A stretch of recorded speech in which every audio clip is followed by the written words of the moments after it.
The biggest one yet.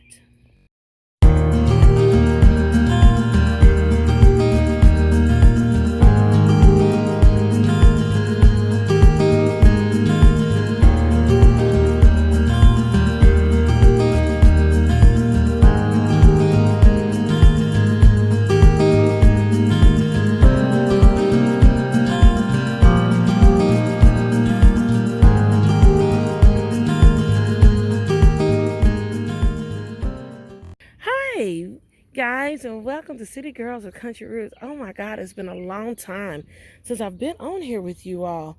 And as I said, this is the biggest one yet that I have grown. I mean, like, this is store quality size strawberries. I have my little bucket right here of ice water because I'm going to harvest what spinach I can because, of course, it's getting to the point where it's gone to seed, which I will let you see that. But I thought first we'd start right here and, forgive my shadows. But here is my cabbages. They're coming along. Here's this crazy thing of oregano. And I'm going to try to do this without casting too many shadows because I'm out here trying to get this done real quick. We do have peas now that are coming in. Look at that. This is actually the magnolia pea. And it's growing on up the trellis here. I grew this one last year, so yay. And you can see how beautiful the peas are too. They are actually a real pretty, like, purple. Let's see if we can get around here and kind of see this one. I don't know if you can actually see it because of the sunlight and stuff. Yeah. And over here, check this out. This is called King Tut. I'm kind of zero in a little bit on its flowers. Look how gorgeous the flowers are on this plant. But after the big rains that we had, because I'm pretty sure a lot of you all have been experiencing the same things that we have. Oh, let me see if I can get this grown up here too. As y'all know, my videos are always kind of unscripted and unedited. So yeah, you get all the sidebar conversation that I have with even myself and sometimes even the family. But okay, that one does not want to stay up there, which is fine. But it started actually putting on its peas too. Look at that. It has purple peas as well. So it's almost like the King Tut pea is like the magnolia pea. But I love their blooms. Now the one thing, let me see, I haven't smelled these yet. Well, no, they don't smell like the magnolia. The thing about the magnolias over here, like their peas have such a wonderful smell. I mean, like I just love smelling the peas. I just put them in my hand and smell them. But let me show you one of the other new ones besides the King Tut that I grow. Check this out. This one's called Aunt Lillian's, and I got the seeds from Baker Creek. This one is now basically ready to harvest. And how you know is because the pods get real full and they'll get real thick. So, like right here, I don't know if you can kind of see that because of how the sun is coming in, but you can see how this one's really kind of flat. And you see how you just barely see the little P definitions. So that one's definitely not ready. As they get ready, they plump up like this. See that? They plump up. And as they get too old, they'll start to also lose their shine. But as you can see, here's my spinach. Yep, it's gone to seed for the most part. I do have a few of them that hasn't, like right here. So that's why I got my bowl out here with my ice water. I did a real quick live on my Facebook channel about a few weeks ago, maybe a month ago. And I was telling you, like, when it's hot outside and you still need to harvest your spinach and stuff that could wilter, like spinach or lettuce, your, salad mixes and stuff. Let's see if we can get this real quick. Then bring a bowl of ice water out here with you. So the way when you're harvesting, then you could put it right in there so it won't wilter on you. Here is my mono beet. This is a new beet for me this year. Not sure you can see that one yet. So I'll probably try to hit it from a different side. But yeah, I figured I'd come out here and just kind of shoot this real quick for you all. Let me see if we can get it from this side and maybe you can see a little better because the peas are kind of covering up. I have another pea out here called Sugar Daddy that I'm growing for the first time. I usually just grow the regular Sugar Snap. And that's the flowers on this one that you're finally seeing. And I'm glad to see that it's flowering because I was getting kind of worried about it. But anyway, Here's that beet that I was telling you about. Can you see it? Yeah, right there. It's coming in good. But see what I was talking about? How my spinach has now basically gone to seed, and it's even uh, feathering around. I probably am while I'm out here gonna also, ooh, Lord, bugs, I swear. It's the only thing about gardening. I am gonna go ahead while I'm out here and probably harvest this big kohlrabi, as you can see it. In fact, you know what? Let's go ahead and just do that now. I've never grown this and I've never harvested one, but I think the only thing you're supposed to do, let me switch hands with the camera because that is not my good hand. That's my hand that currently in therapy for. So I think what you're supposed to do is just kind of like twist it out. Twist it out. I want to leave my dirt though. It can't bring my dirt with it. Oh Lord, there goes a worm. Get them back in that hole, honey. I need that. I need you to stay in there. And there you have it, guys. Look at that kohlrabi. Yay, my first year ever growing kohlrabi. I got another one that I'm going to harvest too. And this is going to be real interesting. The thing about harvesting your vegetables is that try to make sure, and yes, I'm dusting my dirt off. I want to keep every bit of my soil. The thing is you want to harvest like early in the mornings and stuff. But look at that, guys. Look at that. I mean, Lord, look. I mean, this is insane. Look at the size of that. My sister, and there's the dogs. I'll only show you her feet at this time. But yeah, I'm going to keep trying to knock a little bit more of my dirt. Because I want to keep much of my soil. But can you see the roots on that thing? Look how deep those roots are. Hey, Erica. So I'm just going to show you her feet. And there's Asher. Check that out. I see. It's our first time ever growing kohlrabi. So, but here's the thing. That's just one of them. Let's go ahead and pull the second one while we're at it. Hey, Bobo, you want to say hi? Say hi, Bobo. Hi, Asher. Yeah, Noodle's not out here, so hopefully y'all get to see a few videos this year with him on there again. But here's another one. Remember I was telling you all that I had two that was ready to come out? But here's the other one. Let's see if we can get him out of here too. Because I need for the other ones to finish kind of like growing. Oh, Lord. Talking about solid. These roots do grow deep, and this ain't no miracle grow. Yes, I have comments and commentary, but you know, this is good old black cow. There's some compost that went up in here. All right.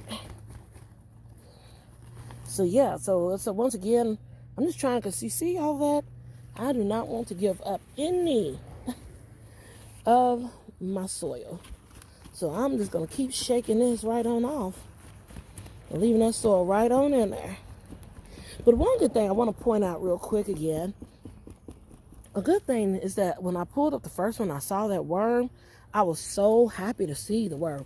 The worm didn't scare me.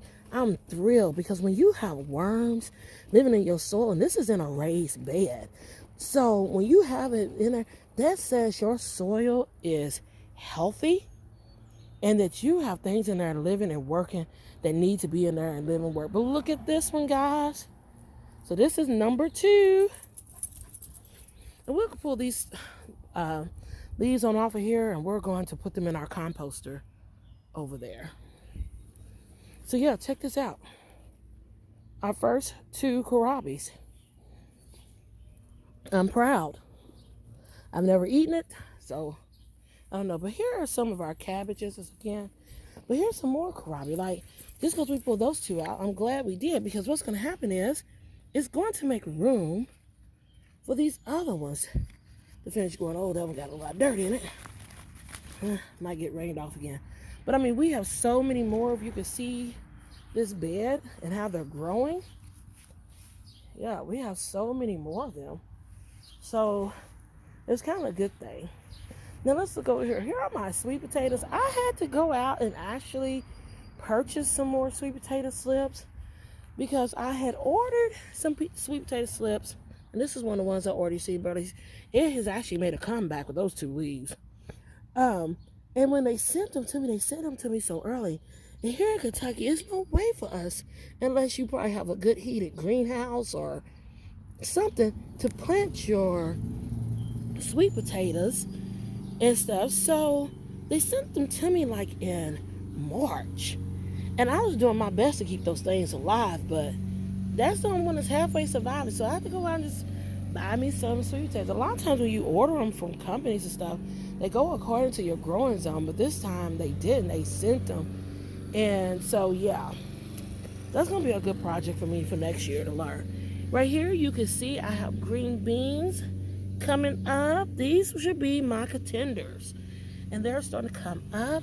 One thing I would encourage you as you're out here like how I am right now, go ahead and you see little grass and weeds coming up, go ahead and peel them. Don't be like, oh, I'll come back to it. You can see over there we have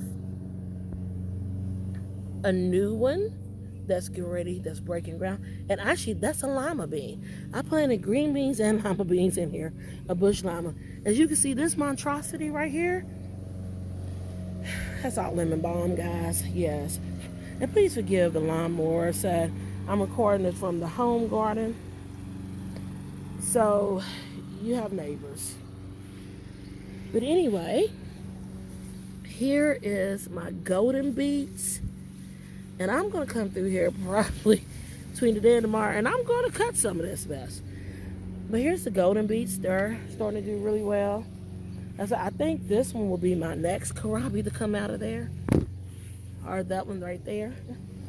And then, of course, guys, here are the strawberries. And everything. And look, guys, look. Like, we're doing it this year with some strawberries. Look at that. Can you see it? I know, between the lemon balm and strawberry. Let's go ahead and pull this off of here. I am so, like, happy.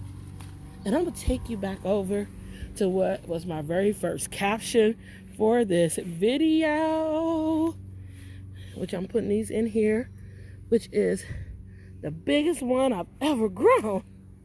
I mean, this is like store-bought quality right here. You see it? Store-bought quality. And now I've added it to the bowl of my spinach. I put in there, but I didn't get a chance to harvest them the other day just because it was storming so bad. And it stormed for 2 days to the point it stormed and rained so bad it flooded my garden area.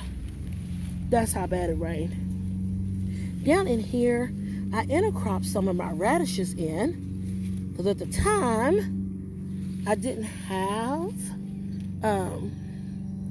all of the strawberry plants running like this and sent out all the. So I have different little radishes like right here. Let me see if let's zoom out some. Let's see if we can get in there and see this one. So right here is a French breakfast radish. I don't know if you all can see that or not. I think I had some purple radishes. And so, but this is all strawberries now, as you can see. It's funny though, because when I first did this bed, it was just asparagus and a couple strawberry plants. And I was able to plant like all in this area that I'm showing you around right here. I was able to plant like 15 tomato plants. Now, that would not be possible. But I can't wait as they continue to come up the size and stuff, because look, I mean, we have more strawberries that are going to be some very nice size. I got to get in here. And this, check this out, guys. I'll probably harvest him today too. This is called, let's go ahead and pull him on out. He is a watermelon radish. So yeah, so we are starting to harvest a few little things here and there. I don't have as much planted as I wanted to have because I've been down with a hand injury. So I haven't been able to do everything that I wanted. And so for me, I'm running behind. But you know, nature has a way of taking care of itself. The same thing with the garden. Things come to fruition And I still have time, so I'm not going to worry about too many things. I still got stuff in my greenhouse still, which is a good thing that I'm growing with. As we take another little journey through here, let's see if we can find any more radishes real quick. And so y'all kind of getting the best video going because I'm harvesting as I'm going. Right here, let's see if we can get in here. My video shots, sometimes I'll use my hand and finger. Look at that. That's called a cherry radish. So I said I intercrop these with my, oh, I think there's another one that's pretty nice size. You don't want them to get entirely too big because then they'll become too bitter. So here's another one of those watermelon radishes. Wow, I'm on a roll today. I posted a picture on my, get back my dirt. I posted a picture on my Facebook and on my Instagram of the radishes that I harvested last week. I had a purple, I had a cherry. Oh yeah, I had the French breakfast. Erica, look. Watermelon radish. Got 2 of them too. I didn't say all that. But we'll see. Yes. My mom wants to make a salad tomorrow for dinner and was like, get some radishes.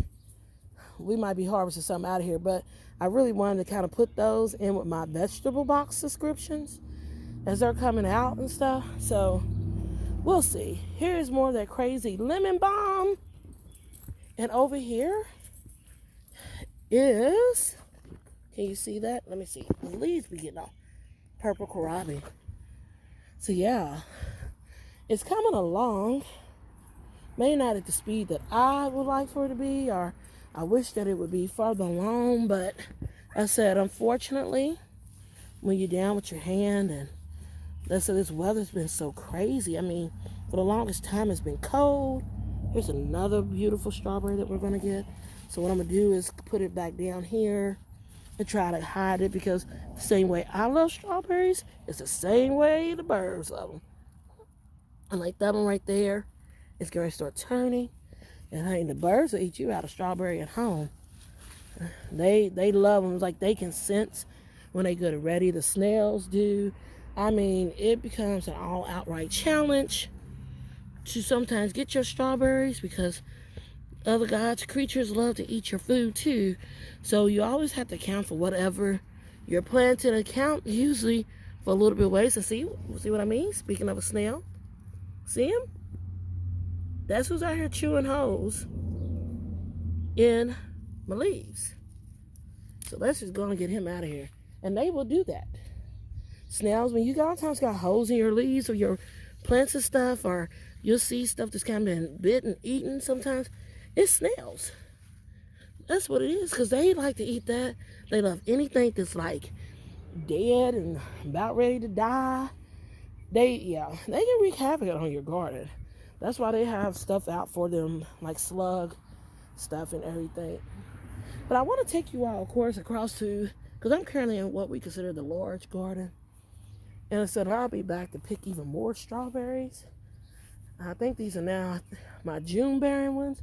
I have a mix of June bearings along with everbearing, which I think that's always a good thing to have. This is that monstrosity. As you can still see, that is still sitting there. I'm hoping to get that cleared out tomorrow after church, so that way I can drop in a few more things. Let's go around here. I want to show you my sweet potatoes that I did plant in a container, because you can do that. Don't think you have to just plant them in the ground or plant them in a raised bed or whatever. Even though I like planting certain things like potatoes and different things, I'm not gonna lie to you, I like putting them in raised beds or in bags, because it just makes it so much easier than having to sit there and dig everything up. But here we go, guys. Here are a couple of our sweet potatoes in our cloth bags right here. That bag is ready to go. I just haven't planted anything in. I think I'll put some lettuce in it. This is the back view of the container garden. Yes, it's still looking a hot mess. But as I said, I just haven't been able to do it. I'm still in physical therapy twice a week for my hand. that I hurt a couple of months or so ago. So it's coming along. Yeah, this is, don't look at my greenhouse, but I do keep a thing in here. It says it's 120 degrees. So I'm gonna open up my old greenhouse part and check out that, y'all. So what I'm gonna do is break some of that apart. These are now my peppers and some of my tomatoes. Check those out. Aren't they pretty? They are coming along. So remember I told you these things will work itself out. Wait a minute, I gotta turn back around. Let me look at that dirt. Yes, I'm gonna need to put a little bit more water in their dirt. Well, a little bit more water so their dirt won't be dry. Because at those temperatures, they can dry out very easily. But we're gonna keep separating them. Right here, there's still some of my volunteer lettuce. That's just, weeds. And people ask too, how do you get weeds and stuff in your pots? Birds in nature will bring weeds to your pots all the time. Okay? All the time. So certain things you may not be looking for, but the wonderful God's creatures will bring it along for you. Let's step into what I consider our small garden. Ouch! I'm caught by the little bit of fencing because I'm trying to keep little Asher Boo right there out of here. But sometimes he comes on in anyway. He'll jump over it because it's not high fencing.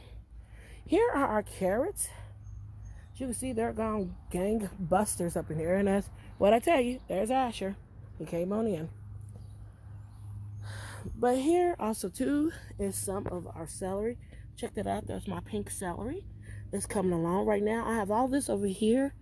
And as you can tell, the sun is not out as much over here. But trust me, it does get at least 6 to 8 hours worth of sunlight. It's just that the sun moves in from the big garden, which is over there, which you can see is fully sun. And then it brings itself over here. So they do get the accurate amount of sunlight. The one good thing too about sometimes belonging to community gardens or allotments, people put out extra plants. Or you have certain companies that would donate to your community gardens and stuff. So that's how I got these tomatoes back there. Those are all ones that I was able to get from my community garden. And I planted them here at the house. I did plant some at the community garden too. But in this bed here, I got tomatoes. I have kale greens. I have more celery. Now the celery I didn't get from there. I have some chives because I believe in always having some form of, herb in your bed along with your flowers. I have broccoli. Here is my scarlet kale. Scarlet kale is mine. I grow scarlet kale every year. Let's get in here so you can kind of see it. I don't know if that's going to give it any justice, but this is edible. So yes, I love some good scarlet kale. As you can see with a lot of my tomatoes too, I have taken off the bottom leaves. I need to get this one off from there. I'm not going to worry about this one right here because he's more of a bush cherry plant, so I'm not going to worry about it. Right here is some of my lavender. Of course, some more celery, marigolds. Erica wanted the snackable peppers, so we did purchase those. As you see, they're in bloom and they're making babies right there. Yes. So this little girl right here is coming along too. Asher's taking a siesta behind one of the boxes, getting out of the heat. This here, guys, was the very first bed that I ever built. And you see it's still going strong, untreated wood, of course. And I put in some marjoram, which is now all of that. And I put in a Thai basil, which is that. It decided to become perennials. And as you can see, let's move around this whole base, this whole bush right here. Yeah, and here's the other composter real quick. But as you can see, it is huge. But it's getting ready to start flowering. It puts out these real pretty purple flowers every year, and the bees just love it. And so, but over here, I did sneak in some more vegetables. Like I snuck in some more kale, scarlet kale. I put some lavender in. I put in a little celery plant and some lavender. I got more lavender in here Because the one thing about it is, if it only becomes a, let's say, a herb bed, I'm okay with that. But it too is going to get cut back, except for this big bush. I'm not going to worry about cutting that whole monstrosity back right now because it's getting ready to flower. So I'm not going to worry about that. But I'll cut it in the fall.